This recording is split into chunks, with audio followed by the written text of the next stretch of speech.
Agora sim, ao vivo. Boa noite, boa noite, boa noite. Vou aguardar o pessoal entrar aí para a gente começar. E aí, gente, tudo bem com vocês?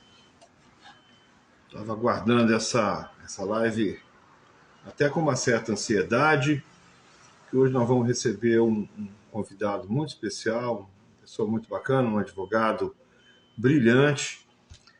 E vamos aguardar um pouquinho para ele entrar. Vamos falar sobre o tema, que é um tema muito sensível, que é a guarda e a convivência, as diferenças e as semelhanças entre os dois institutos. E é muito importante a gente saber isso, porque isso acaba dando uma série de problemas, trazendo uma série até de prejuízos na compreensão das partes, dos advogados, até na hora de elaborar o pedido. Já vi que o Fernando já chegou aqui, já está online aqui com a gente. Eu vou convidá-lo para entrar então, tá bom? Enquanto isso, vocês vão fazer o seguinte: clica no aviãozinho aí e vai mandando esse vídeo para todo mundo, porque eu acho que vai ser muito importante para todo mundo assistir a transmissão. Deixa eu ver quem já está por aqui. Boa noite, Hilary. Boa noite. E Fernando. Boa noite. Boa noite, querido. Tudo bem com você? Tudo em paz, graças a Deus. Deixa eu ajeitar esse vídeo aqui.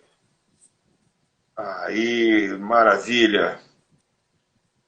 Fernando, hoje nós vamos falar sobre um tema extremamente importante e, ao mesmo tempo, muito negligenciado, não é verdade? E muito controverso, né, Zé Edu?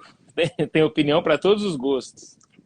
E eu sei que você é um cara que estuda bastante, você é um cara que tem se dedicado bastante ao direito de família.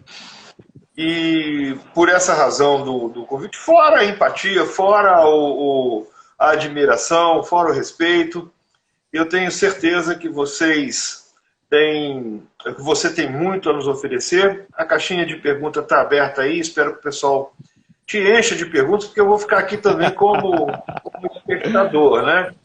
Eu vou pedir ao pessoal aí que está entrando para mandar, clica no aviãozinho e vai mandando aí convite para todo mundo, para saber, porque eu acho que esse tema é um tema que tem que ser do conhecimento de todo mundo, extremamente relevante.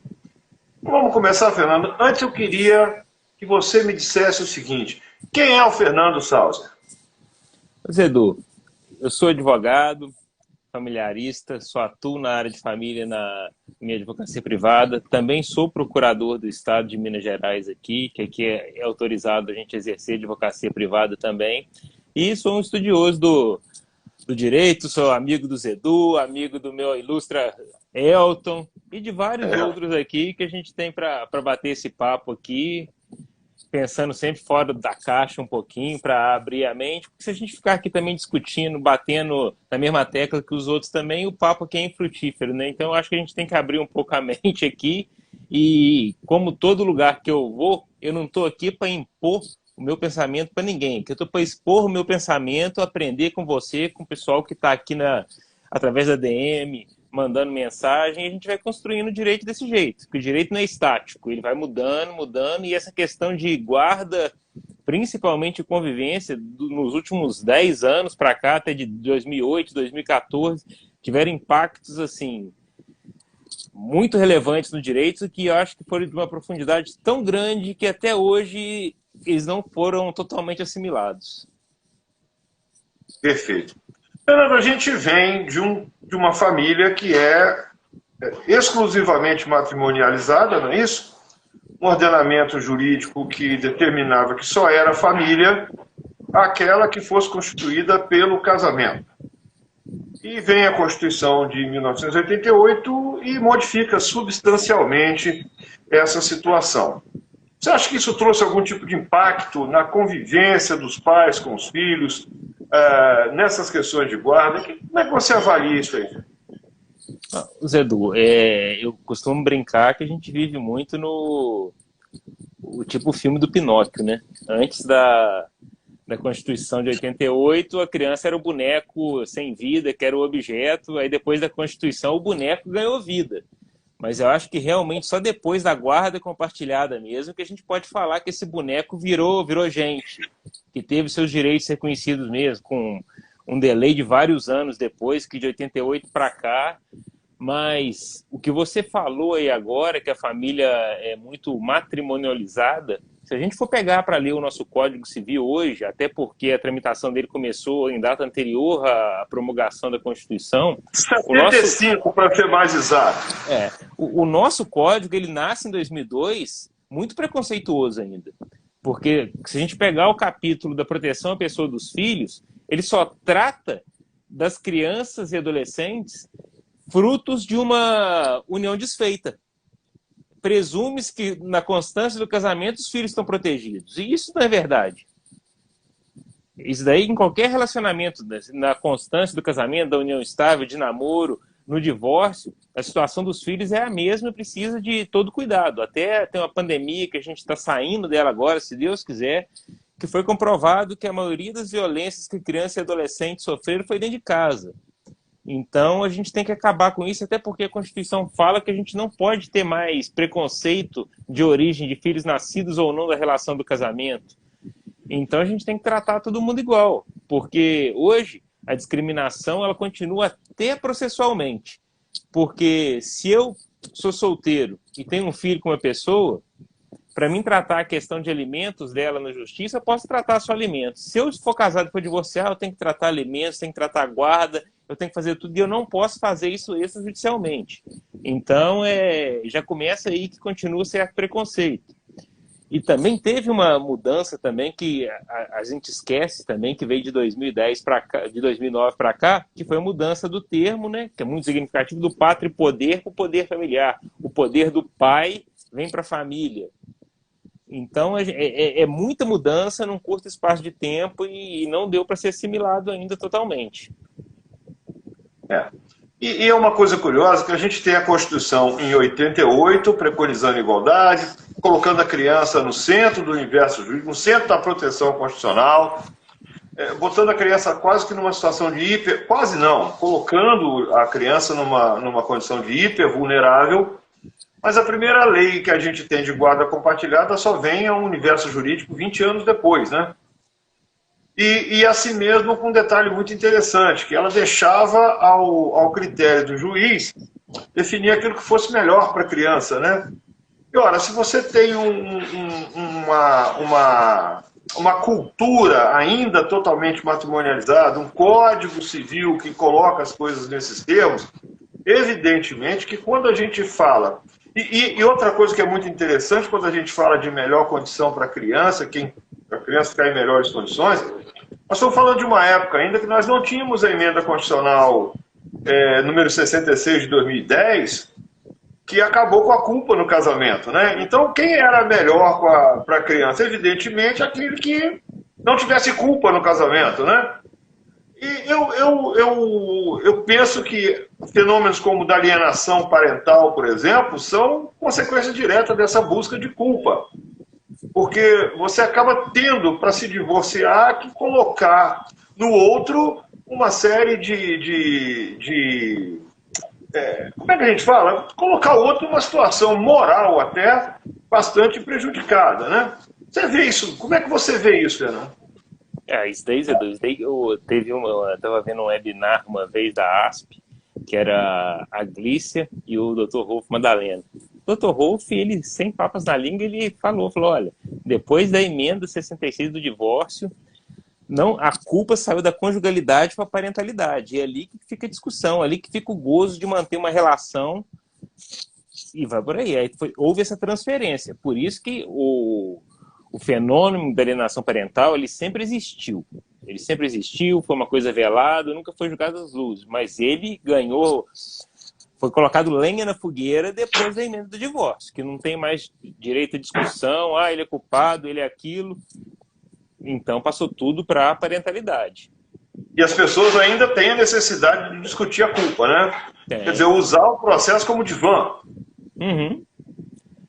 A pessoa como diz o Raul Seixas, é sempre mais fácil achar que a culpa é do outro. E apesar do processo correr em segredo de justiça, Eu acho que as pessoas sentem que falando aquilo no processo, não, ele é o culpado, ele é aquilo, o pessoal vai ficar sabendo e alguém vai dar razão para eles, mas não tem porquê. Bom, vamos então entrar logo diretamente no nosso tema, porque eu tenho percebido no dia a dia, vejo algumas petições, e que a gente vê pessoas insistindo, colegas insistindo, às vezes numa guarda unilateral, quando na verdade querem dizer que a convivência estabelecida não é boa para a criança, que um dos dois deve ficar predominantemente por um tempo maior com aquela criança para proteger aquela criança. Só que em vez de pedir uma regulamentação da convivência, acaba pedindo a tal da guarda unilateral. Você tem percebido isso também no seu dia a dia? Como é que é isso aí para você? Zedu, até 2008, quando a guarda compartilhada entra ainda de forma tímida no nosso ordenamento, as decisões em direito de família eram muito padronizadas. Só tinha guarda no lateral materna, alimentos, os famosos 30%, o arranjo de visitação, final de semana alternado, a discussão ficava se era no pernoite ou não. Isso daí continua muito enraizado na advocacia e principalmente no judiciário. Se sair mais ou menos desse script aí o processo vai demorar mais, as pessoas não entendem e fica muito difícil, muito difícil. Esse compartilhamento de guarda, as pessoas interpretam muito ele para o lado errado. O compartilhamento da guarda ele foi feito em homenagem ao superior interesse da criança e do adolescente. Só que tem pai e mãe que acham que é o seguinte, não, o compartilhamento da guarda, então não precisa mais pagar alimentos, ou seja, o dever de sustento acaba. Não, a gente vai ter que meio a meio, vai fazer igual o Salomão, pegar a criança, dividir no meio e a metade para cada um. E não é desse jeito, a gente tem que amadurecer e explicar, porque chovendo molhado, todo cliente que chega aqui para fazer consensual, um divórcio consensual, a gente já chegou no acordo, vai ser guarda compartilhada, a minha convivência com a minha filha vai ser final de semana alternado. Então, tem esses vícios aí que continuam, que persistem, e que a intenção não é essa. Porque se for, e tem uma coisa também que eu não vou seguir a maioria, não, que eu acho que é necessário ter uma distinção. Que tem muita gente que fala assim, não existe mais visita, direito de visita, é só convivência, tudo deságua em convivência. Eu discordo. Eu acho que continua os dois existindo. Tem a convivência e tem a visita. Uma coisa é totalmente distinta da outra. Explica essa distinção, então. Bom, só para começar mais um pouquinho para chegar nisso daí, primeiro vamos partir. A gente tem o poder familiar. Porque eu particularmente penso o seguinte, eu penso que você visita, doente no hospital, parente de vez em quando, macaco no zoológico, você visita. Eu acho que filho você não visita. Tem gente que visita filho? Sim, tem gente que visita filho. Então, explica pra gente essa distinção. Então, vamos lá. Convivência. Convivência, se eu for pegar o artigo 19 do ECA, ele fala que a convivência tem que ser em ambiente saudável para a criança. Tá? Vou até ler aqui, ó. Eu separei minha colinha aqui. Cadê o do ECA? Um ambiente que garante seu desenvolvimento integral. Aí a lei de alienação parental fala que é uma convivência saudável. Você tem que garantir isso. E você exercendo o poder familiar, você tem as prerrogativas, que são os direitos outorgados do poder familiar, e os deveres. Na guarda compartilhada, para você conviver, para você cuidar da criança, você tem que ter tempo de educar, de fazer um dever com ela, de buscar na escola, de levar, de acompanhar numa consulta médica, de fazer um café da manhã, de fazer isso. Isso daí é convivência. Isso daí é convivência. Agora, se eu fico com o meu filho, final de semana alternado, e nesse final de semana alternado, a minha única função com eles é lazer, eu estou visitando. Porque quando você vai na casa de alguém só para lazer, só com essa função, sem compromisso de educar, sem fazer isso, você está visitando. E a visita lá atrás, na guarda no lateral, ela tinha dois significados.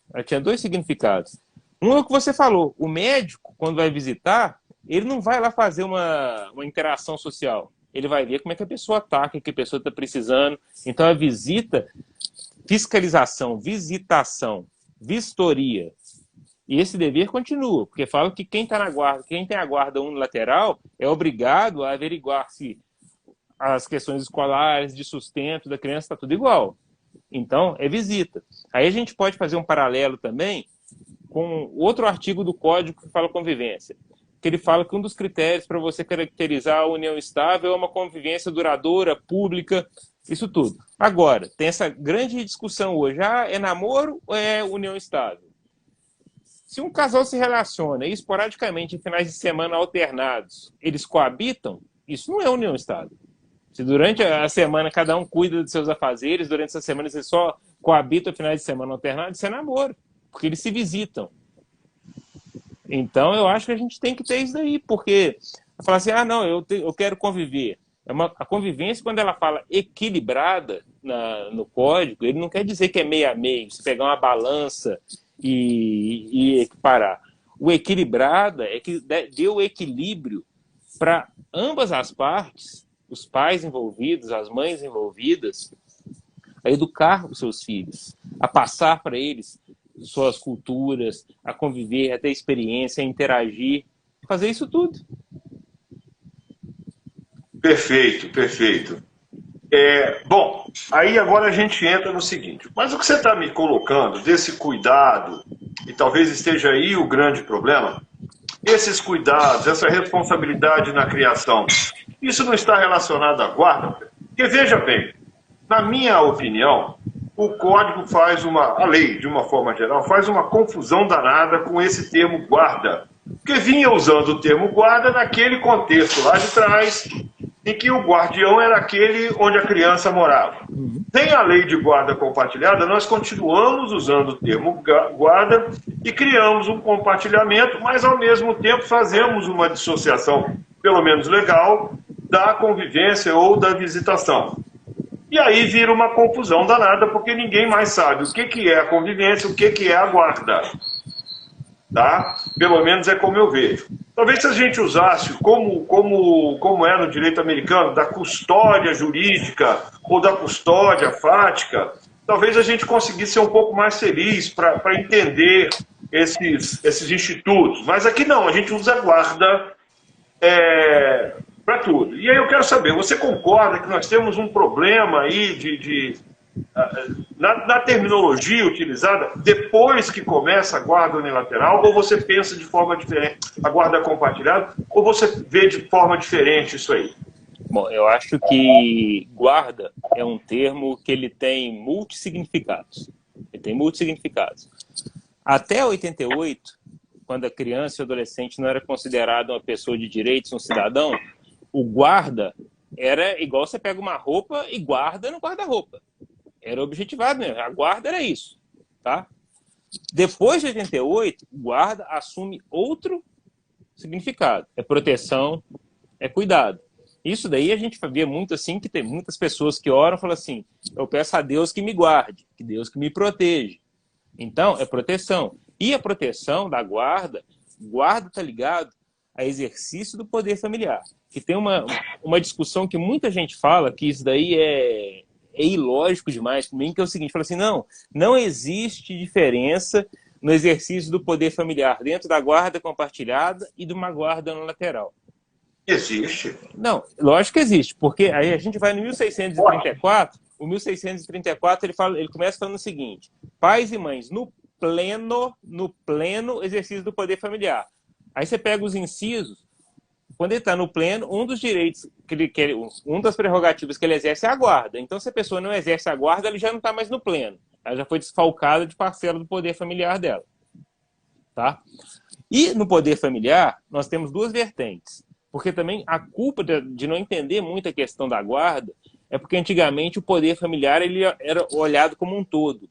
Tem até doutrina que fala que o poder familiar é irrenunciável, que o poder familiar é isso, é aquilo. Isso daí eu discordo, porque o poder familiar, primeiro, ele tem os deveres. Os deveres eu concordo que eles são irrenunciáveis, que você não pode abrir mão, que você não pode fazer nada. Em contrapartida, ele tem as prerrogativas, que são direitos concedidos a quem tem o poder familiar para que ele atinja determinada finalidade. Quantas prerrogativas, que aí eu acho que tem uma diferenciação, que o poder familiar é mais amplo do que a autoridade parental, porque a autoridade parental ela seria essas prerrogativas oriundas do poder familiar, Essas prerrogativas a pessoa pode abrir mão delas. Porque quanto às prerrogativas do poder familiar, hoje é um direito potestativo. Pai ou mãe só exerce se quiser. Porque a própria letra da lei fala que a guarda compartilhada só não vai ser implementada caso detectado que pais ou mães não são aptos a exercer o poder familiar, ou caso eles falem que não querem. Então, se eles falarem assim, eu não quero exercer o poder familiar, a guarda vai ser unilateral. Mas esse não querer exercer o poder familiar, não querer exercer a guarda, ela só pega em relação às prerrogativas do poder familiar. Porque se a pessoa não quiser exercer a guarda, ela abre mão dessas prerrogativas, mas o dever de fiscalização, o dever de prestar alimentos, todos esses persistem.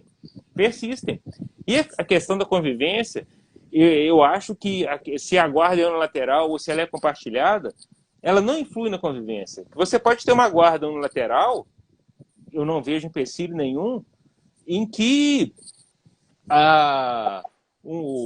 quem não detém a guarda convive com o filho ou com a filha 3 vezes na semana, enquanto o outro convive 4. Porque ele está abrindo mão de prerrogativas e está delegando para outra, consensualmente.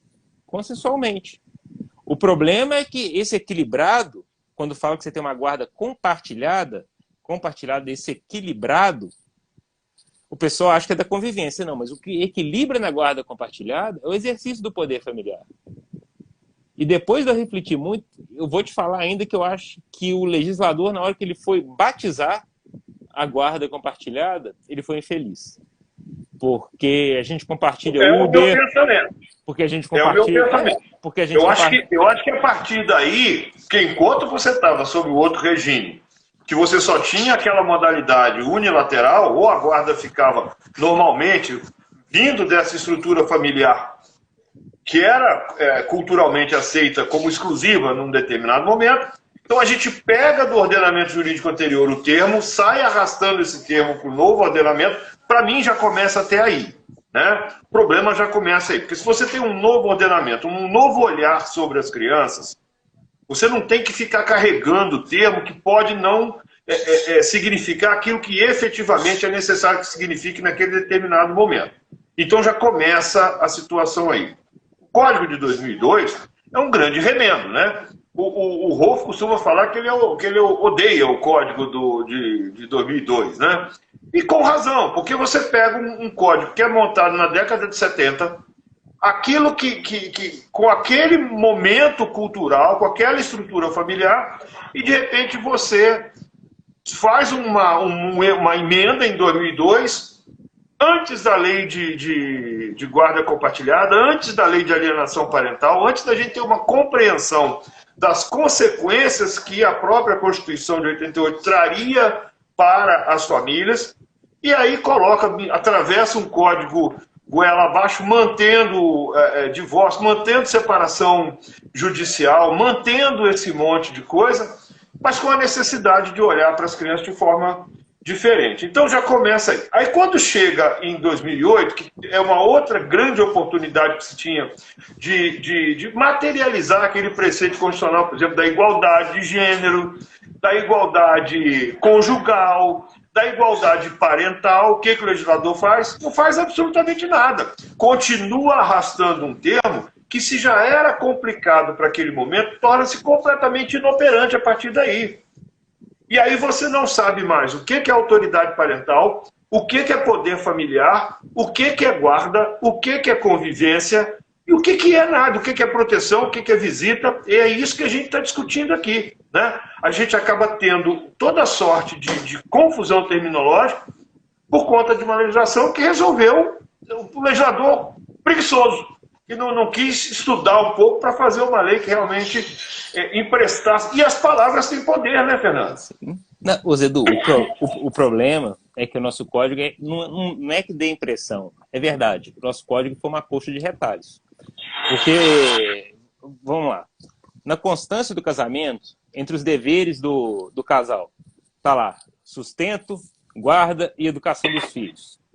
Aí, salvo engano, mesmo quando só existia guarda unilateral, o 1579 já falava: o divórcio e a separação não modificam os direitos e deveres dos pais em relação aos filhos. Então era para a guarda continuar a mesma coisa. Era para a guarda continuar a mesma coisa. Hoje, com o compartilhamento da guarda, isso continua. Isso continua. Porque os mesmos deveres, a guarda é uma quando está no casamento, e depois que desfaz a sociedade conjugal, ela continua do mesmo jeito. Ela não precisa ser declarada. A única guarda hoje que precisa, depois que é compartilhada, foi elevada à regra, a ser declarada judicialmente é a unilateral, que é a exceção. O que você precisa declarar é a exceção. Mas aí eu vou voltar ao que eu estava te falando, porque o termo compartilhada, você compartilha Uber, você compartilha objetos, e dá uma ideia muito egoísta, o compartilhar. Você está compartilhando, eu estou pegando para mim. Eu acho que tanto a guarda na constância do casamento, quanto depois, o termo pode ser guarda, que é proteção e cuidado, mas teria que ser o termo guarda cooperativa, porque os dois ou três têm que cooperar para realizar o superior interesse do filho. O superior interesse do filho. Que aí você mostrar que tem que ser um mover convergente, em vez de você falar que você vai compartilhar, cada um pegar o seu lado. Então eu acho que teria que ser desse jeito. E, mais uma vez, a única coisa que eles fizeram na compartilhada, eles colocaram o entre aspas, de pais que não vivam sob o mesmo teto. Ora, vamos lá, união estável não é exigível coabitação. Então, se tem pessoas que têm filho e vivem união estável e não coabitam, eles têm a guarda compartilhada, que é diferente do casamento. Então, não há diferença. A guarda no casamento e após o divórcio, como não muda direito e obrigação de pais e mães em relações a filhos, é a mesma coisa. Então, as duas são guarda cooperativa. São guarda cooperativa. E a que precisa ser declarada judicialmente é a exceção. A unilateral. Se não houver declaração judicial, compartilhada é. Compartilhada é que devia ser cooperativa. Aí, a gente vê a evolução, que muita gente bate na lei de 2014. A lei de 2014 introduziu a guarda compartilhada como regra, mas pouca gente nota o seguinte, hoje, se eu fosse te falar qual que é o meu conceito legal de guarda compartilhada, ele não está no Código Civil, não. Não fala pra gente. Ele está no ECA. É o parágrafo único do artigo 22 do ECA, que diz o seguinte: a mãe e o pai, os responsáveis, têm direitos iguais e deveres e responsabilidades compartilhadas no cuidado e na educação da criança, devendo ser resguardado o direito de transmissão familiar de suas crenças e culturas, assegurados os direitos estabelecidos nesta lei. Então, para transmitir suas culturas e suas crenças e seus hábitos familiares, você tem que conviver. Você tem que conviver. E essa convivência vai gerar outra coisa, porque esse texto do ECA, que foi concluído em 2016, ele complementa uma decisão da Nancy Andrighi, que foi feita em 2011, que diz: a guarda compartilhada é o ideal a ser buscado no exercício do poder familiar entre pais separados, mesmo que demande deles reestruturações, concessões e adequações diversas, para que seus filhos possam usufruir durante sua formação do ideal psicológico do duplo referencial. Para você ter dupla referência, você tem que conviver equilibrado, porque se você convive, vamos supor 2 semanas, são 14 dias, você convive com uma pessoa 12 e com outra 2, você não tem esse duplo referencial, o seu referencial é quem você vive com 12. E a convivência é tão importante, que eu posso ter um caso que a criança tem um avô ou uma avó que não é considerado família extensa dela, porque pela letra da lei, no ECA também, ele fala o seguinte: entende-se por família extensa ou ampliada aquela que se estende para além da unidade dos pais e filhos, unidade do casal, formada por parentes próximos, com os quais a criança ou adolescente convive e mantém vínculos de afinidade e afetividade. Se tiver vô ou vó que não mantém, que a criança não mantém com eles vínculo de afinidade e afetividade, não é família extensa. Não é família extensa. Então, é o poder do afeto no direito de família. Então, a pessoa tem que ter o afeto, até para você ter afeto, para você desenvolver carinho com a pessoa, você precisa de interação, você precisa de contato, você precisa disso tudo. Porque até hoje a gente cai em certas esparrelas que a pessoa fala assim: não, eu vou cuidar da educação do meu filho, eu vou ter a guarda compartilhada, porque senão a mãe vai escolher a escola sozinha. Escolher a escola sozinha é o de menos. Não adianta nada você escolher a escola em conjunto e só um colocar o uniforme, só um arrumar a merenda, só um fazer o dever. Não adianta. Porque aí você está falando assim: não, eu escolhi. E a finalidade não termina. A escola faz a parte dela, mas em casa tem educação também. Tem educação à mesa, educação no tratar. O exemplo que você dá em casa é importante. É importante. o famoso convívio de qualidade. Não adianta nada você falar assim, eu estou com meu filho no final de semana, mas aí o pai pega ele e vai jogar bola. Não conviveu. O filho esteve com ele. Ele visitou o filho estava visitando ele, largou a visita lá. Só faltou colocar a vassoura atrás da porta. Então, E como é que a gente lida com isso? Como é que a gente lida com isso? Zedu, a gente tem que explicar muito, muito, e tem que estudar muito, porque, infelizmente, no direito de família, você que também atua na área, você vai entender o que eu estou falando. Na medicina, se eu estou com problema no coração, eu procuro o cardiologista. Se eu tiver com problema na minha junta, eu vou procurar o ortopedista. No direito, tem muito colega que acha que clínico geral faz tudo. Faz tudo. A porcentagem de cliente que eu tenho no meu escritório, que é colega, advogado, que quando for fazer uma entre a audiência de custódia e uma instrução trabalhista, ele vai lá e faz uma audiência na vara de família, né? Exato, exato. Porque se eu pegar o percentual de cliente do meu escritório, que é de colega advogado, que quando foi separar, resolveu fazer o próprio acordo de divórcio, e o acordo não vingou porque fez uma coxa de retalhos por não entender o que significava e as consequências, é absurda a quantidade. É absurdo. E essa diferenciação que você fala entre guarda e convivência, ela também é muito, muito forte e separada no próprio Código Civil. Se eu pego o artigo 1584, no parágrafo 3º, ele faz essa divisão. Primeiro, ele trata de guarda, tá? Poder familiar, exercício do poder familiar, para estabelecer as atribuições do pai e da mãe. Atribuições do pai e da mãe é exercício do poder familiar, prerrogativas e deveres.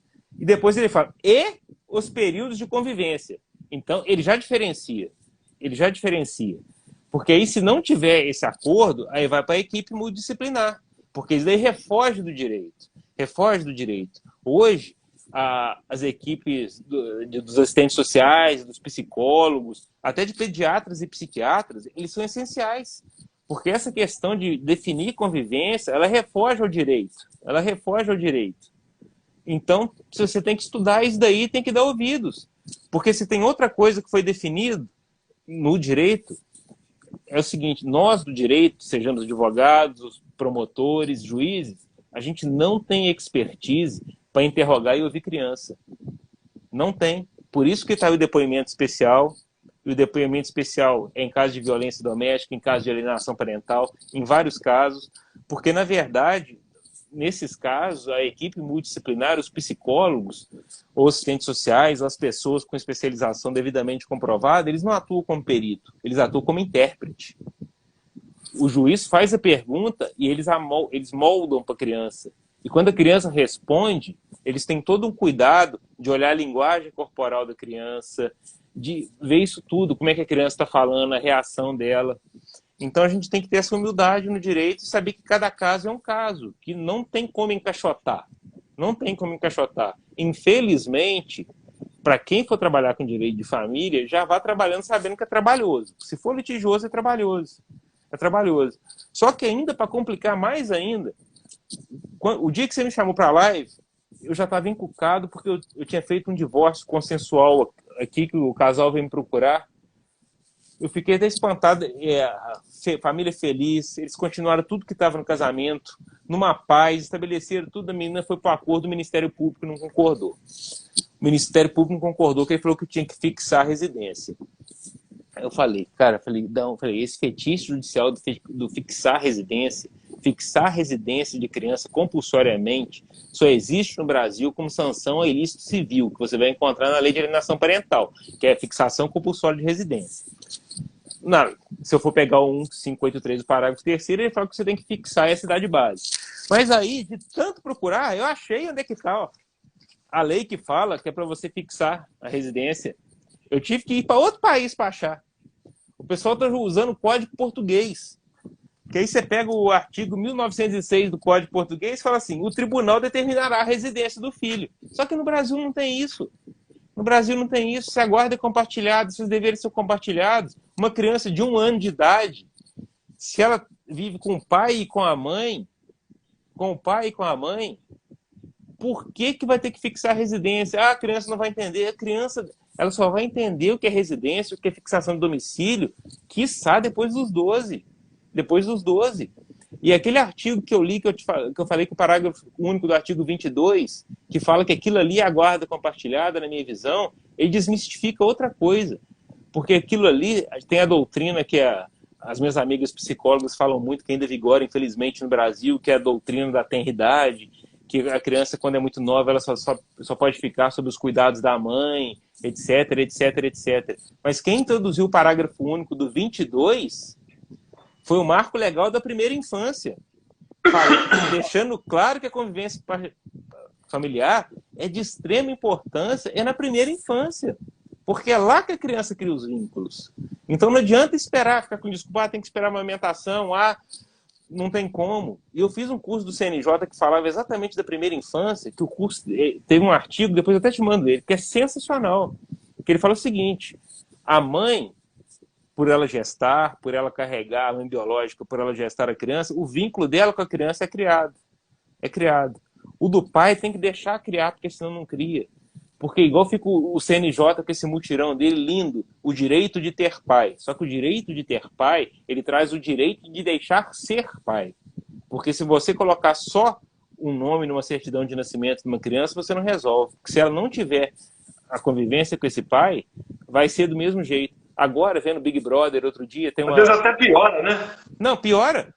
Porque vendo Big Brother agora, eu vendo não, né? Vendo a Carolina Faleiras, que gosta de uma fofoca, postar. Ela postou que falou que o Douglas Silva, ele deu um depoimento lá, que ele falou que há pouco tempo ele colocou o nome do pai na certidão de nascimento dele, mas até hoje ele tem dúvida. Que ele falou assim, não, tem um nome na minha certidão de nascimento, mas eu tenho minhas dúvidas se ele realmente é meu pai. Então, isso daí tem que ser incentivado. E para ser família tem que conviver. Aqui nós tivemos um caso que foi o oposto. Nós retiramos o nome da mãe do registro dos filhos, né? Porque exatamente por conta disso. Estava um documento lá, uma carteira de identidade que não te identifica, ou com a qual você não se identifica, né?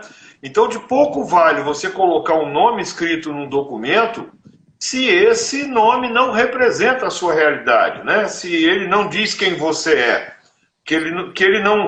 se ele não é capaz de atestar a sua formação, a sua conformação e a sua própria cultura, né?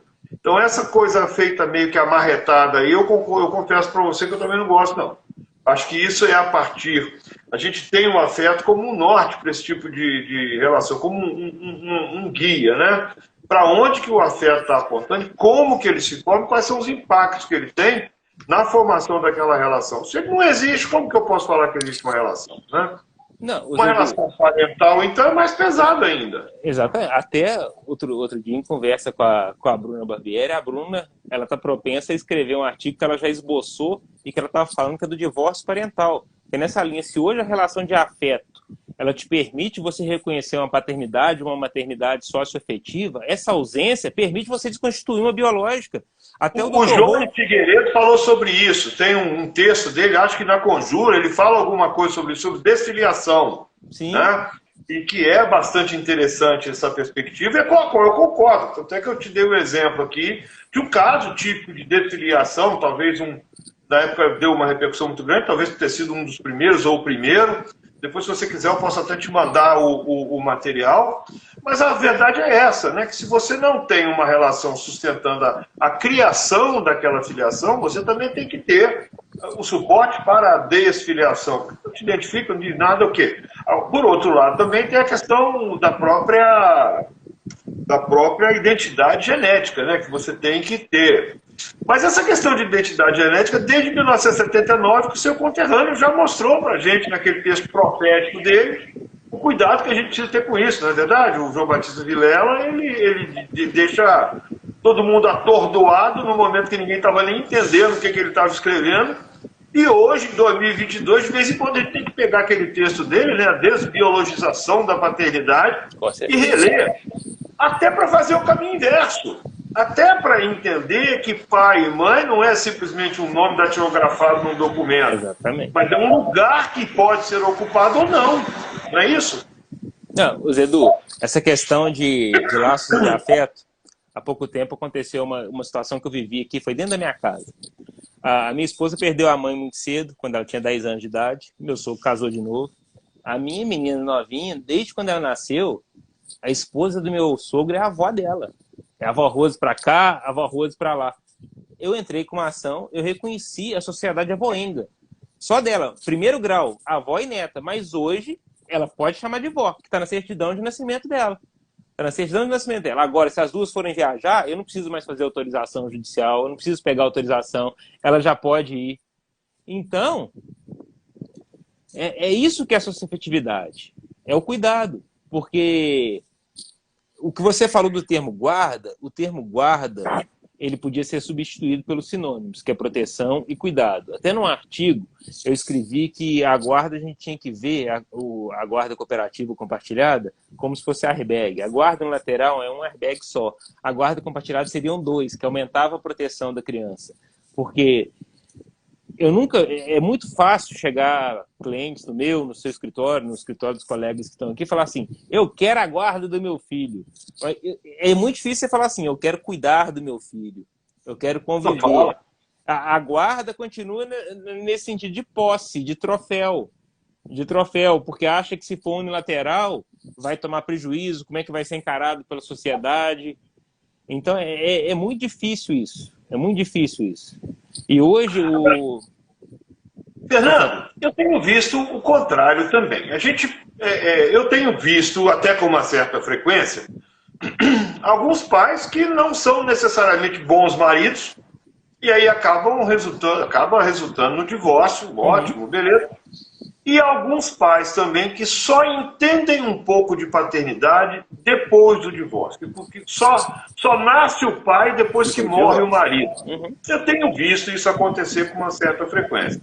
E, por outro lado, eu tenho visto acontecer também, na mesma proporção, um certo obstáculo para o exercício dessa parentalidade. Você tem percebido isso também? Sim. E esse impedimento, ele não vai só da pessoa que está do outro lado, né? Ele vai muito do Judiciário e do Ministério Público. Porque o IBDFAN ele fez um levantamento, saiu até publicado semana passada, que ele falou que é escasso ainda as varas especializadas em família no nosso país, que são poucas. E explicou a lógica, né, que quando acumula a vara de família com outras matérias, o estudo fica prejudicado. Mas, por outro lado, se for pegar essas varas que elas são especialistas, elas estão nas grandes comarcas, em capitais, e geralmente são os juízes mais experientes, os promotores mais experientes, que estão lá, que têm vivência do Código Antigo. E eles ficam muito nessa questão e ficam nessa dicotomia pai e mãe, sendo que hoje a gente já está num processo evolutivo, que a criança pode ter 2 mães e nenhum pai, pode ter 2 pais e nenhuma mãe. Então, essa questão do sexo que sabe cuidar, que não sabe cuidar, isso daí já não existe mais,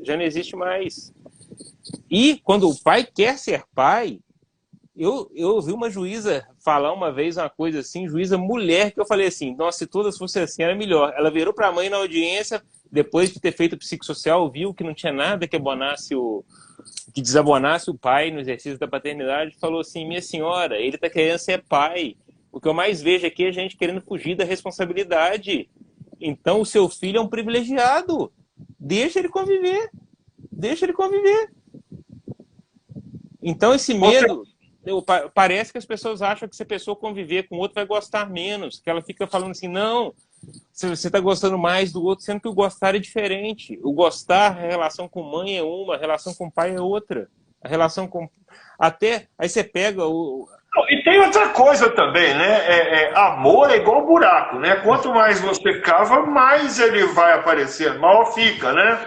Então a prática do amor também tem disso, não é assim? Então se vai amar muito a mãe, é provável que aprenda a amar também o pai e vice-versa, né? Não reparte o amor, não divide o amor, né? Só soma. A não ser, no caso, como diria lá o Conrado ou a Berenice, não me lembro quem falava, do amor patológico, né? Que se traduz até na alienação parental. Esse medo do outro receber o afeto daquela criança vai acabar se convertendo numa alienação parental, vai criar uma barreira para banir da vida daquela criança aquela possibilidade de afeto, né? O Zedu, e tem outra coisa também que a própria psicologia fala, que você fazer isso, você está incentivando a curiosidade futura. Se você não deixa conviver, que você fala isso, fala aquilo, você vai fazendo crescer a curiosidade na pessoa e no futuro ela vai matar essa curiosidade.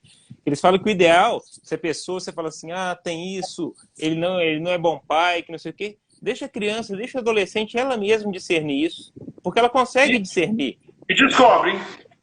Não, aquele exemplo que eu dei aqui, eu estou falando pai porque é o que é mais natural. Do pai que pega o final de semana alternado e quando está com a criança vai jogar futebol. Chega um momento que a criança fala assim, eu não quero ir porque ele não me dá atenção. Não me dá atenção. Aí o outro lado dá alienação parental. Aí não, aí é autoalienação parental. Aí que o pai não dá bola para ele. E essa questão de curiosidade, ela é tão grande que outro dia eu estava vendo um filme, aí uma personagem falou lá, citou 3 nomes, falou, não, essas pessoas elas não tiveram pai ou tiveram pai ausentes. E uma dessas pessoas que ela cita foi Freud. Eu falei assim, interessante. Freud, que teve um pai ausente, quando adulto, ele criou a célebre frase que ele não imagina nenhuma necessidade maior para uma criança do que ter um pai. Então, ele mesmo se autoanalisou e viu a falta que fez para ele. Porque se tem pai e mãe, a natureza fez assim, é porque tem algum motivo. É porque tem algum motivo. Os psicanalistas lacanianos costumam dizer que desejo é exatamente a falta, né? Sim.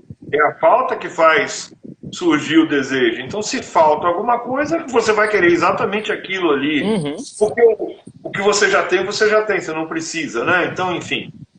Mas, Fernando, vamos tentar voltar um pouquinho para cá, para o nosso ordenamento. Depois dessa confusão toda, só aumenta, a confusão só vai aumentando. Eu te convidei aqui para a gente esclarecer. Eu estou achando que a gente está confundindo mais ainda.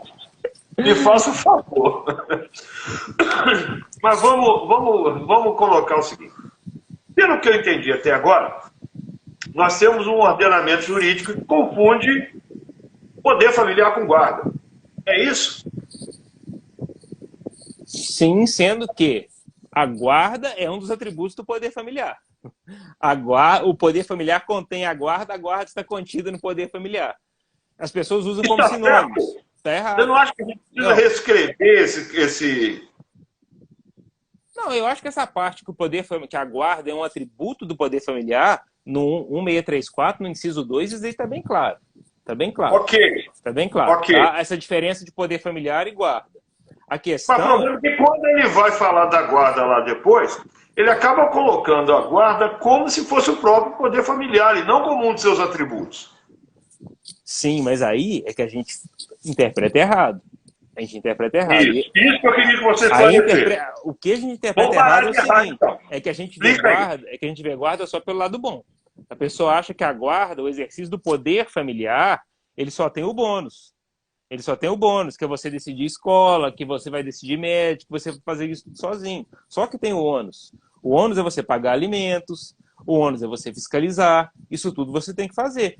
O que reflete muito essa confusão é quando as pessoas acham, não, é guarda compartilhada, eu não preciso pagar pensão, não preciso prestar alimentos. Porque acha que você já pega tudo bom. Não, mas eu estou falando de uma outra forma. Eu estou falando o seguinte, que eu vejo muitas mães, por exemplo, com medo da guarda compartilhada por fazer, por exemplo, essa confusão com o poder familiar. Achando que com a guarda compartilhada elas deixam de ter uma certa ascendência sobre aquela criança. E essa confusão leva a alguns atritos, você já deve ter experimentado isso no seu escritório, e a gente às vezes tem dificuldade para restabelecer a paz depois, não é não? Não, isso daí as pequenas coisas terminam com essa paz, daí você não precisa de muito não. Você não precisa de muito não, isso daí vai. Mas realmente tem isso. A pessoa fala assim, a guarda é minha. Quando fala a guarda é minha, o filho é meu. O filho é meu, eu faço o que eu quiser, mas aí você tem que explicar que é um cidadão, que é uma pessoa, que não é um objeto. As pessoas objetificam. Porque a pessoa acha que vai fazer tudo. É igual tem umas questões que dá muita briga. Religião. Um é católico, o outro é evangélico. Apesar dos dois ser que Cristo está no centro das duas, ainda assim dá problema. Uma é espírita, outra... Um quer ser vegano, o outro quer ser carnívoro. E tá sempre essas confusões. Só que as pessoas têm que entender que o filho é uma terceira pessoa. Que não tá. Citaram o exemplo aqui da outra, agora que é o mais em voga, que tem que é da vacina. Vai dar vacina, não vai dar vacina. Mas aí, né, nessas situações, Edu, tem uma coisa assim que a primeira vez que eu ouvi, eu achei assim, fantástico. Eu achei fantástico. Foi o Carlos Montano, que é o sociólogo, que ele falou, ele estava fazendo uma live com a Bruna Barbieri, e ele falou que ele detesta o termo melhor interesse, porque na Constituição você não defende o melhor interesse da criança. Você defende na Constituição o superior interesse da criança como cidadão, porque o melhor para a criança, quem decide é pai e mãe. Pai e mãe decidem o que é melhor, o que vai vestir, o que vai comer. Mas quando chega em situações igual essa da vacina, mesmo que eles decidam que não, se por a questão do testemunho de Jeová de transfusão de sangue, aí o ordenamento jurídico ele entra e fala assim, não, vocês extrapolaram, isso daí extrapola o melhor interesse que está sobre vocês. Agora é o superior interesse da criança, que aí a gente vai lá no 227, porque além da família, a sociedade e o Estado também são responsáveis para garantir a prioridade absoluta na concepção. Então aí você vai. Então essa diferença, poder familiar, quando a pessoa está exercendo, ela tem um campo que ela pode se mover, que ela pode decidir, que ela tem a decisão, que é o melhor interesse do filho. Quando chega no superior interesse da criança e do adolescente, isso daí refoge até das mãos de pai e mãe. Eles perdem essa vontade. Então isso daí tem que ser. Então o poder familiar não é um superpoder. Se a pessoa quiser entender de poder familiar, se pai e mãe quisessem, é porque é muito jurídico. Porque se você pegar o livro do Celso Antônio Bandeira de Mello, onde ele explica que a divisão de poderes, poder legislativo, executivo e judiciário está errado, tinha que ser função legislativa, executiva e judiciário, porque a função você faz ela para servir alguém, que você tem uma finalidade nobre para você perseguir, todo mundo ia entender. Mas esse nome poder, ele atrapalha muito. Graças a Deus, a doutrina já está mudando. No livro do Conrado, ele já fala função parental. Então, é mudar, é tirar poder e colocar função. Porque a palavra poder sempre dá muito problema. A pessoa interpreta de outro nome. Mas, se quiser continuar usando poder, aí tem um doutrinador também dos Estados Unidos, que tem até um filme dele, que é o Tio Ben do Homem-Aranha, que ele fala que grandes poderes acarretam em grandes responsabilidades. Então é por aí. Fernando, agora eu vou te fazer uma pergunta de forma simples e objetiva. Faz de conta que a gente está fazendo uma provinha de graduação. Aí o professor vai e fala assim, faça a distinção entre poder familiar e guarda. Em 3 linhas, como é que você responde isso? Em 3 linhas? O poder familiar é o plexo, tá? Que traz as prerrogativas, que são os direitos limitados de pais e mães, e os deveres para com os filhos. Sendo que a guarda ela está inserida dentro dessas prerrogativas. Tanto é que hoje a guarda de filhos no direito brasileiro é um direito potestativo.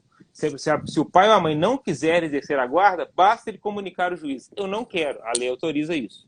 A lei autoriza isso. E já o poder familiar, não. O poder familiar, você pode abrir mão de exercer outras prerrogativas, como a guarda. Mas os deveres de fiscalização, de prestar alimentos e vários outros, você não pode. Você não pode. Então a gente tem que desmembrar esses núcleos do poder familiar, as prerrogativas e a questão dos deveres. Essa questão das prerrogativas, que a gente pode, que é o núcleo que pode ser tirado da pessoa do poder familiar, a gente também vê no Código Civil, quando ele fala que no descumprimento de cláusula, pai ou mãe que descumprir pode perder prerrogativas. Prerrogativas são direitos. Ela não fala que ele pode perder deveres, ele pode perder prerrogativas. E a lei de alienação parental, quando ela traz, ela elenca as sanções, ela não fala suspensão do poder familiar, ela fala suspensão da autoridade parental. Porque se eu suspendo o poder familiar, eu estou suspendendo, inclusive, os deveres. Então, quando ela fala que é só a função parental, a autoridade parental, aí são só as prerrogativas. A pessoa não tem a prerrogativa, ela não vai poder definir escola, não vai poder definir isso, mas a escola que o outro escolheu, ela vai ter que fiscalizar. Agora vamos lá, porque eu tenho muita coisa para te perguntar aí. Já vi que subiu uma pergunta aqui sobre guarda alternada, eu quero chegar lá, faço questão de chegar lá, que é o meu calo. Bom, a segunda questão, então, dessa provinha fictícia. Faz a distinção para mim entre guarda e convivência. Guarda. Vou voltar. Quem tem a guarda, se for a compartilhada, tá? Ou a unilateral, aí você tem as prerrogativas e os deveres do poder familiar. Você tem os dois, tanto os deveres quanto a prerrogativa. O não guardião na unilateral, ele tem só os deveres. Então, quando você tem a guarda, você tem as prerrogativas decorrentes do poder familiar acompanhadas dos deveres. Tá? A convivência, a gente tem que ser a interação. É a criação de laços, de afeto, é você estar o dia a dia, é você acompanhar o crescimento do seu filho, é você poder corrigir ele quando ele está fazendo coisa errada, é você poder elogiar ele quando está fazendo uma coisa certa. Como diz textualmente lá o artigo 22, é você passar suas culturas, os hábitos da sua família. Você tem que ter essa convivência. Você tem que, como ele tem aquela foto que fala que tem um balão no meio, né? O pai, a mãe e o filho é uma interseção entre os dois. O filho só vai ter, naturalmente ele já é essa interseção genética, mas cultural e socialmente ele só vai ter essa interseção se ele conviver. E tem que ser o convívio de qualidade, não é qualquer convívio não. É convívio saudável, convívio de qualidade. Tanto é que no livro da Glícia, ela faz muito bem a distinção, que ela pega a adjetivação que tem na lei de alienação parental, que fala que tem direito à convivência familiar saudável, e ela fala que o afastamento é só na convivência tóxica. Então, é isso. A convivência não pode ser com indiferença. A convivência tem que ser afeto. E a visita, só para entrar, porque tem a visita. A visita é a fiscalização. É a mesma coisa. Você está aí no Espírito Santo, você tem uma casa de veraneio na Bahia. Aí você está construindo ela lá. De 15 em 15 dias você vai lá vistoriar a obra. Você está visitando a obra para ver se está tudo certinho. É isso. Quem faz isso daí só lá visitar, ver se está certinho? Porque tem muita gente que faz assim, final de semana alternado com os filhos, que pega, em vez de curtir com o filho, de fazer alguma coisa, pega aquilo para ser um balde de reclamação, para falar assim, o menino veio com a roupa suja, o menino veio com isso, o menino veio com aquilo, e não aproveita, só fica querendo arrumar confusão. Tenho visto também, muitas vezes os pais e mães, tá? Depende de com quem que a criança tá morando ali, de forma assim, pega para satisfazer os avós e tal, ou uma questão social, para dizer que é um pai presente, né? Exatamente. É isso? Exatamente. Essa questão que você falou dos avós aí, outro dia teve uma colega que postou um negócio no Instagram, que ela falou que chega nessa época de festa de final de ano, sempre no escritório... Sempre no escritório dela tem reclamação, falando assim, não, o menino voltou mais magro da casa do pai, o menino voltou mais magro da casa da mãe. Aí eu virei para ela e falei assim, eu te dou um prêmio se alguém fala que a criança voltou mais magra da casa do vô ou da avó.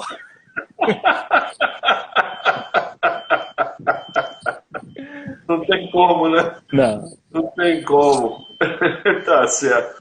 Bom, aí, Fernando, nosso tempo já está estourado, mas vamos aumentar aqui enquanto o Instagram deixar. A gente precisa falar da tal da guarda alternada, rapaz. O que é isso? Edu, não é só da guarda alternada, não. É porque aí eu vou voltar para aquela questão que eu te falei da fixação de residência, que o pessoal pega os estrangeiros. Deixa eu só te adiantar uma coisa aqui. Eu desde lá em 2008, quando vi o negócio da lei de guarda compartilhada, que eu olhei aquilo, eu falei assim, bom, primeiro que isso não é um compartilhamento, nem é nada que tenha cor. Isso aí não é nada que tenha cor. Já criaram uma guarda alternada. Bom, aí tá, mas não, porque apesar de parecer que é o poder familiar, é só um atributo. Então, não vamos confundir. Eu falei, bom, então como é que vai ser? Eu vou passar a minha cultura à distância, enquanto o pai está lá? Eu vou combinar com aquela mãe com quem eu não combino para as mínimas coisas, que as ordens, que o horário de dormir enquanto estiver lá vai ser o mesmo da minha casa. Como é que é isso? Aí eu falei assim, bom, esse negócio vai ser meio difícil de convencer que isso funciona. Do jeito que foi colocado Depois a gente começa a estudar, começa a ouvir os psicólogos, começa a ouvir os sociólogos, a gente começa a abrir um pouco mais a cabeça, claro. Né? Mas no primeiro momento, ele me pareceu tão esquisito, rapaz. Mas, Edu, tem uma juíza aqui de Juiz de Fora que uma vez ela resumiu muito bem essa questão. Vamos lá.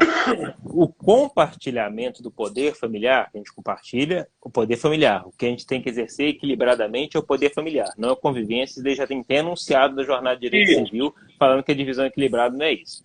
Aí a gente pega ainda no 22 que ele fala que é concedido a pais e mães passar suas crenças, culturas, etc. No meio da audiência ela explicou, falou, olha, essas questões, igual essa que você exemplificou, do videogame, o que vai comer, o horário de dormir, ele está dentro das crenças e culturas e não faz mal para o seu filho. Então, quando ele está na casa do pai, essas coisas não é problema teu. Igual não é problema do pai o que ele está comendo na tua casa. É claro que se você estiver dando veneno para o seu filho, aí não. Aí saiu de crença e cultura, aí você vai ver porque está fazendo mal para o seu filho. É maus tratos, etc, etc. Mas o que tiver dentro desse arranjo, não. O que vocês têm que ser convergentes são as coisas que têm que ser convergentes. Porque quando a pessoa vai exemplificar a guarda alternada, o primeiro exemplo que eu sempre escuto é aquele, não, na guarda alternada o pai pode matricular a criança numa escola, a mãe pode matricular na outra, e a criança, quando está num estudando um, no outro estudando outro. Isso é loucura. Isso é loucura. Mas horário de dormir, horário de jogar videogame, isso daí a criança se adapta. Acho que foi a Silvia que colocou ali que a criança se adapta. E toda e qualquer psicóloga que eu conversei, ela sempre bateu para mim na mesma tecla. A criança se adapta. O que é difícil adaptar são os adultos. São os adultos. Porque é igual... Parece que a criança é um animalzinho de estimação, né? Você deixa ela em casa e na sua casa você tem que adestrar ela a fazer xixi no tapetinho, que não sei o quê. Se ela passar muito tempo na casa de outra, ela vai desaprender. Não é assim. A criança ela tem que ter multicultura. O mundo é multicultura. A criança, quando vai para uma escola, ela convive com a diversidade de pessoas. E lá ela tem que se adaptar. Então, quanto mais essa criança conviver de forma natural com a diferença cultural existente entre pais e mães, até porque na nossa Constituição fala que a gente não pode ter preconceito nenhum de origem, de raça, de religião, melhor para ela. Ela vai saber se adaptar melhor no futuro. Isso daí que eu vejo. O problema dessa alternada é que a gente está pegando estrangeirismo. Que a pessoa fala para mim, é guarda alternada, é guarda nidal. No Brasil, o que eles chamam de guarda alternada e guarda nidal, o máximo que pode ser é uma espécie de arranjo de convivência. De arranjo de convivência. Não é guarda, porque guarda aqui no Brasil são duas. No casamento e fora dele, porque, como eu falei, o parágrafo único do 22, ele tirou aquelas vírgulas ridículas que falam do não viver sob o mesmo teto. É cooperativa, é pai e mãe cooperando para o bem do filho, para a consecução do superior interesse do filho. Cooperativa. Agora, exceção. Se for detectado que algum dos pais não é apto a exercer o poder familiar integralmente, é guarda unilateral. Se o pai falar que não quer, é guarda unilateral. Se for detectado, porventura, que o pai ou mãe eles são parcialmente limitados para exercer o poder familiar, ainda assim você pode fazer a compartilhada, porque o próprio Código fala que as atribuições do poder familiar o juiz pode dividir. Você pega o exemplo de um pai que trata muito bem o filho, ou uma mãe que trata muito bem o filho, mas eles são declarados numa curatela como pródigos. Eles não vão ter usufruto dos bens dos filhos. Essa parte do poder familiar eles não vão exercer, mas não inviabiliza uma guarda cooperativa, o compartilhamento. Então, essas coisas que a pessoa tem que fazer. Porque essa questão de poder familiar, eu vou te dar um exemplo aqui, que toda vez que eu dei o exemplo, que a pessoa estava me questionando essa questão de como é que você faz para exercer poder familiar à distância, isso daí é impossível, isso daí não tem como questionar. Eu falei, olha, eu vou te dar um exemplo que aconteceu na minha família. O meu irmão, quando tinha 15 anos de idade, ele foi fazer um intercâmbio fora do país. Ele ficou 1 ano morando fora do país, e meu pai e minha mãe aqui. Nunca ninguém me falou que meu pai e minha mãe tinham perdido o poder familiar dele. E na época a convivência era por telefone. E tinha que falar rápido porque era cara a ligação. Então, como é que a pessoa fala que não pode? É isso que é poder familiar. E o poder familiar é independente da convivência. Fernando, se eu pudesse, eu ia ficar a noite inteira conversando com você sobre isso. Acho que a gente precisa marcar uma outra depois, porque o assunto não se esgotou. Muito pelo contrário. Eu já falei, eu te chamei aqui para a gente esclarecer.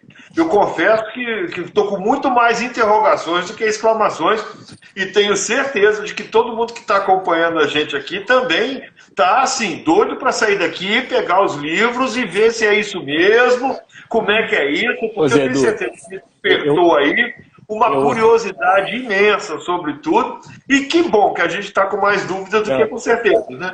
Eu vou te confessar uma coisa aqui, eu tenho um arquivo no meu computador ali, que é Poder Familiar, Guarda e Convivência Fora da Caixa, que é umas conversas que eu tenho comigo mesmo, que eu vou colocando, e de vez em quando, despretensiosamente, eu começo um pouco de medo.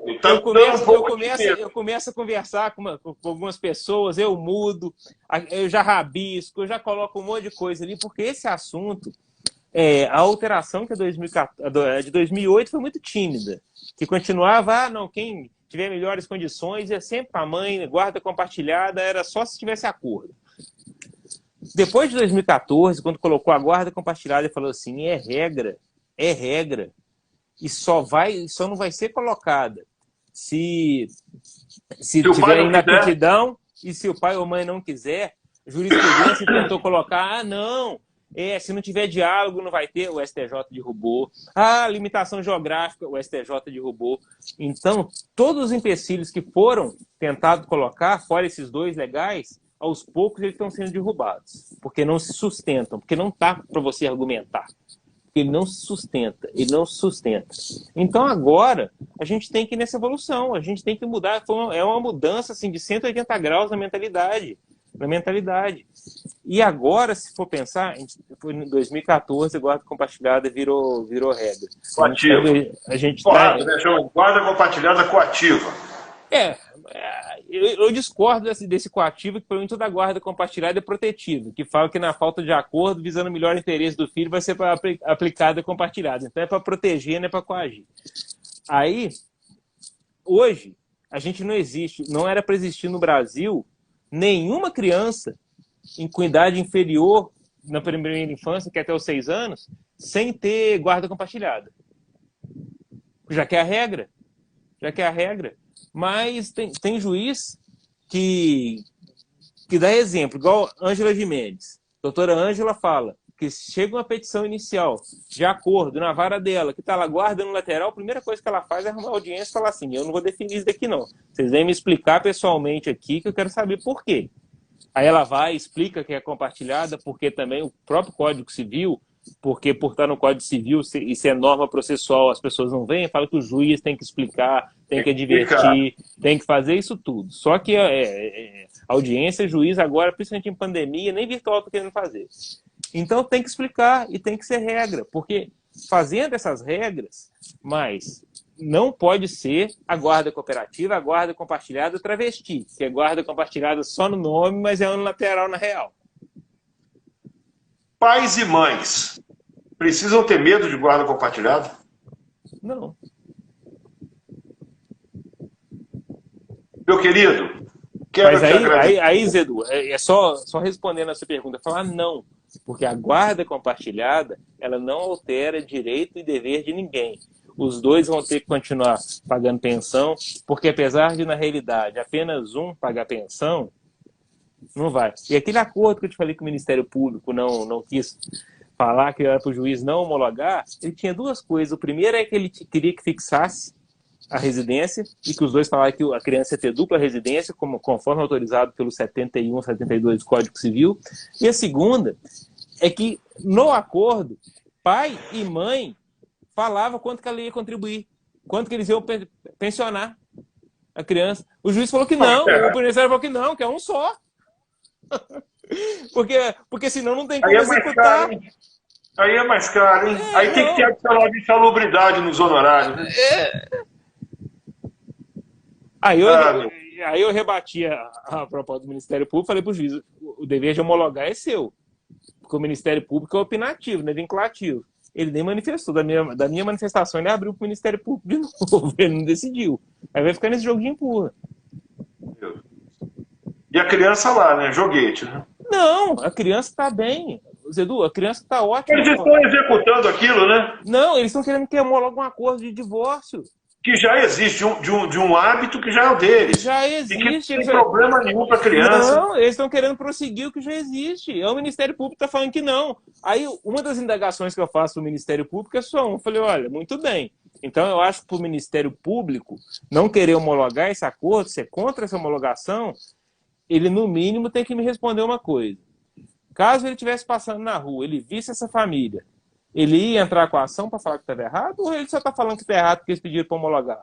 Porque para ele embarrear um acordo tem que ser coisa grave, que atrai a legitimidade dele para que, se o pai e a mãe continuar, ele falar assim, não, ó, eles estão em conflito com o interesse do filho, eu vou assumir a curadoria do filho e a partir de agora eu toco. Porque fora isso é muito fácil ficar dando pitaco na vida dos outros. Fora que tem um artigo do nosso código agora, que para mim, assim, manietou o Ministério Público. É o 1513, que fala que nenhuma entidade pública ou privada pode se esmicuir no tipo de convivência que a família teve, no arranjo familiar. Então, a gente tem que evoluir. Eu acho que já está até no momento já que a gente de pensar em desjudicializar essas questões de divórcio consensual com filhos. Se hoje socioafetividade, criança acima de 2, você pode fazer no cartório, por que você não pode fazer um acordo de pai e mãe no pleno exercício do poder familiar? Falei isso hoje num grupo de WhatsApp de colegas aqui de Cachoeiro, que nada justifica você precisar do judiciário para fazer divórcio. Nada, eu não consigo entender por que precisa do judiciário para o exercício de um poder potestativo, de um direito potestativo. Não consigo entender. Mas, enfim, como eu também não tenho que entender nada nessa vida, né? Não é tudo que a gente precisa entender, a gente deixa o barco tocar e vai batalhando e vai tentando colocar luz. Fernando, queria te agradecer muito, cara, por você ter aceito o meu convite para participar aqui. A nossa conversa foi simplesmente espetacular. Aprendi muito, melhor do que ter aprendido muito com você hoje aqui. Eu desaprendi algumas coisas também que eu estava precisando desaprender, o que é muito bom também. E eu só tenho que agradecer mesmo, e eu tenho certeza que todo mundo que acompanhou a gente aqui está encantado, está bastante curioso, está muito excitado até com as suas colocações, e isso com certeza vai propagar aí essas mensagens que você trouxe para a gente, vão propagar, vai ser mais lenha nessa fogueira aí que você tem acendido, e a gente fica observando e admirando e respeitando, e enfim... Vamos fazer outra, continuando, vamos amarrar o papo daqui para prosseguir, porque tem muito a se falar sobre isso também, ainda aí, viu, querido? Não, gente, com certeza. Muito obrigado. José Edu, obrigado pela gente tem que evoluir também. A gente tem que evoluir nesse bate-papo, na troca de ideias, porque o Cristiano Chaves, outro dia, ele falou uma coisa, o Cristiano, eu sou fã dele, tudo que ele fala eu acho maravilhoso, mas o Cristiano falou que a gente não pode, nesses assuntos, ter a covardia intelectual. Que é pegar o que a gente acha, trancar as 7 chaves e não querer debater. É no debate que a gente faz o direito crescer. O direito é dinâmico e eu não tenho dificuldade nenhuma em mudar um posicionamento, da pessoa me convencer. É assim que as coisas vão. Eu não sou dono da verdade, você não é dono da verdade, mas nós somos estudiosos e humildes para fazer. E todo mundo que eu faço curso, com Conrado, com Cristiano, com Glícia, eu recebo generosidade no ensinar e abertura para debate. Então, isso daí é sensacional e o que eles fazem eu quero replicar na minha vida. Samuel Beckett disse que só o maior dos tolos e o maior dos sábios nunca mudam de opinião, né? Eu não sou o maior dos tolos, nem muito menos o maior dos sábios. Então, estamos sempre prontos para mudar. E o debate é para isso, para a gente repensar. Gente, valeu. Vocês que acompanharam a gente aí, muito obrigado. Eu vou tentar gravar aqui para disponibilizar no IGTV e vou colocar também lá no canal Questões de Família, no YouTube. Inclusive, quem não conhece o canal Questões de Família, tem muito bate-papo nosso lá, tem muita coisa lá. As lives, geralmente, eu coloco por lá, tá bom? youtube.com/Questões de Família. Valeu. Fernando, muito obrigado, querido. Até uma próxima. Abraços, Edu. Até a próxima. Tchau, gente. Boa noite. Obrigado por ter ficado até agora. Boa noite.